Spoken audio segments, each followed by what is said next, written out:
ஆப்சஷன். டேய்! படமாடா எடுத்து வச்சிருக்கீங்க. தியேட்டர்ல உட்கார முடியலடா. சத்தியமா அந்த படம் வந்துட்டு, நீங்க தியேட்டர்ல பார்த்தே ஆவணும். ரொம்ப த்ரில்லிங்கா இருக்கு. எந்த பக்கம், எந்த டைம்ல வருதுன்னே வந்துட்டு சொல்ல முடியல. செம்ம இன்ட்ரஸ்டிங்கா இருக்கு படம். அதோட பட்ஜெட் படத்தோட பட்ஜெட் பார்த்தீங்கன்னா, ரூ. 7,00,00,000 தான் வந்துட்டு படத்துக்கு வந்து ஸ்பெண்ட் பண்ணியிருக்காங்க.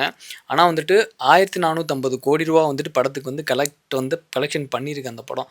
சான்ஸே இல்ல. 26 இயர்ஸ்ல இருக்கிற ஒரு டைரக்டர் தான் அந்த படம் வந்துட்டு பண்ணியிருக்காரு. படம் சூப்பரா இருக்கு.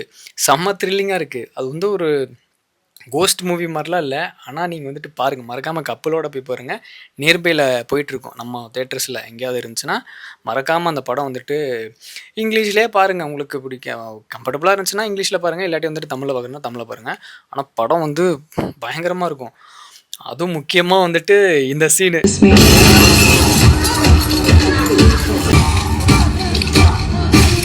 சத்தியமா இதுலலாம் தியேட்டர்ல எனக்கு உட்காரவே முடியல. அதுக்கப்புறம் அடுத்தடுத்து செம்ம இன்ட்ரஸ்டிங்கா இதெல்லாம் இருக்கும். ரொம்பவும் பயம்படுத்தும். நீங்க மறக்காம அத வந்து தியேட்டர்ல பாருங்க. சரியா?